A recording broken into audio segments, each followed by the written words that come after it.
Okay, this video we're going to look at capacitors. We're going to look at capacitors in parallel and series, just very briefly, but we'll mainly concentrate on capacitors charging and discharging. Okay, I've got two circuits in parallel here.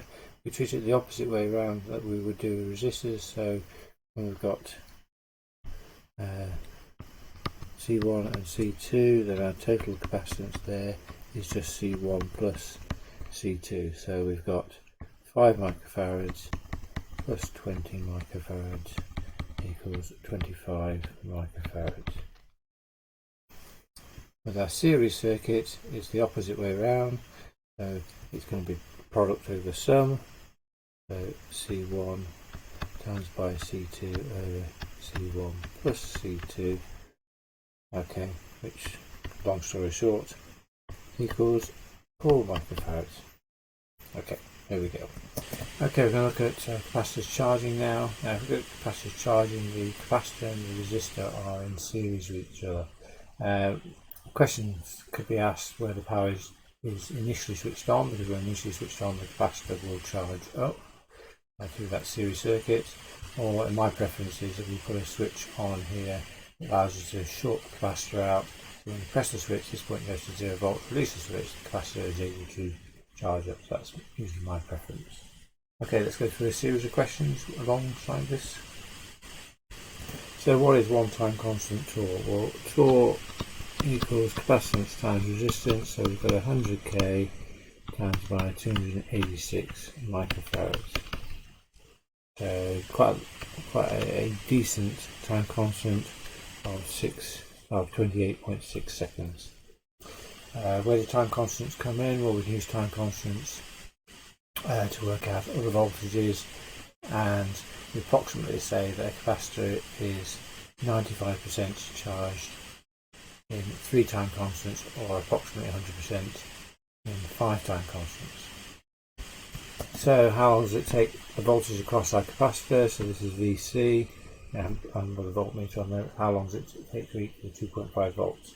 So we can use one of the long-winded equations, but quite nicely we call it T a half. The time it takes for it to achieve half the supply voltage is 0.69 RC seconds. So we can take our time constant, 28.6 times by 0.69 gives us 19.7 seconds.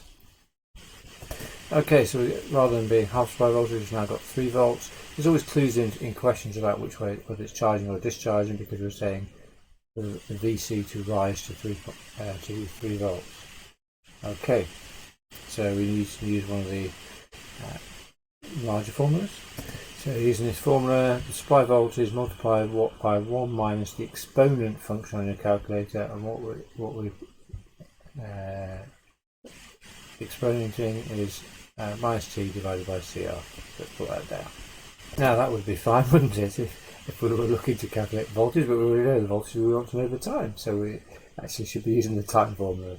So we realise that, but I want to put the numbers in. Okay. So let's put the numbers in then into this formula. So okay, so there we have it, 26.2 seconds. ln, sorry, I should have said we're using the natural logarithm button on our calculator. Charging, rising.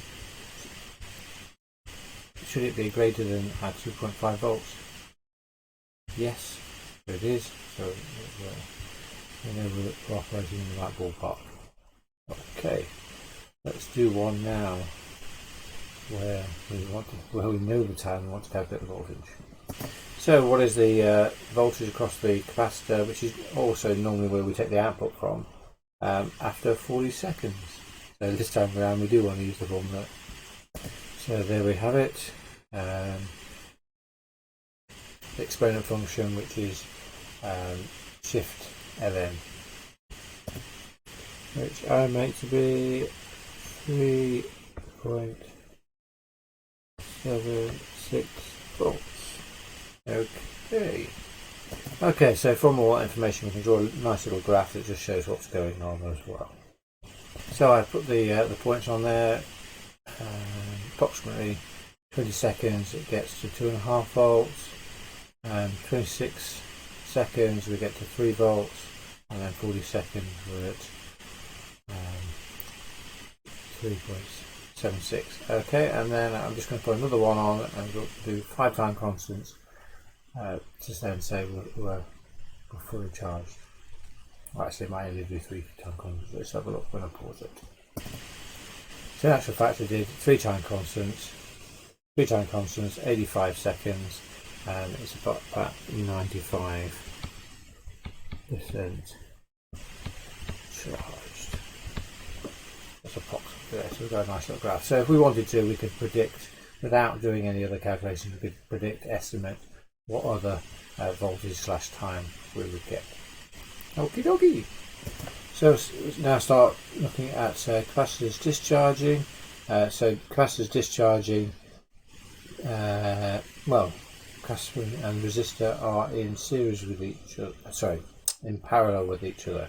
Discharging, they are in parallel with each other. Okay, so we'll start off. We'll do the same sort of questions as before. What is one time constant?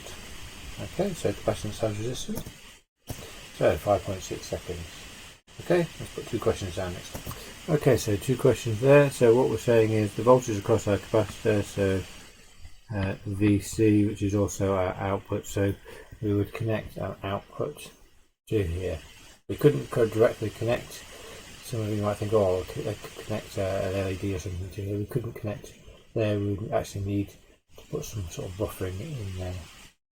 Otherwise, we would affect the discharge circuit. But anyway, this time, how long does it take for the output to fall to 4.5 volts? So half of our supply voltage. So we can use our quick formula, and then we've got another one here where we're going to use the longer formula. So 3.9 seconds. Okay, so let's use the longer formula. Okay, so there's a formula. Sometimes I get asked, well, how do we know which formula to use? Because the two formulas for voltage and time, with respect for charging and discharging, are quite similar. Well, all I can say is that on a charging circuit with them in series, it looks like a number 1, and they have a number 1 in the formula, whereas this doesn't have a 1 in the formula. So I get that to be 8.4 seconds. Okay, so we'll switch it the other way around. So we'll have to find the voltage after 2 seconds. Okay, let's substitute the values in. So 6.3 volts. Okay, happy days.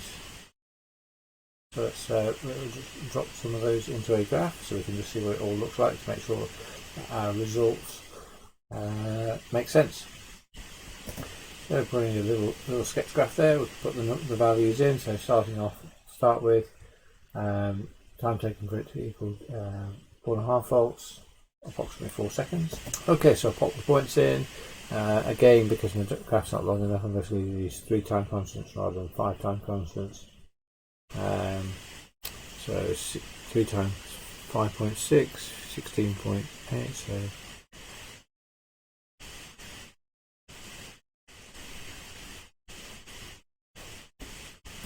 So we can draw that in like so. So we've got a nice exponential curve. So 95%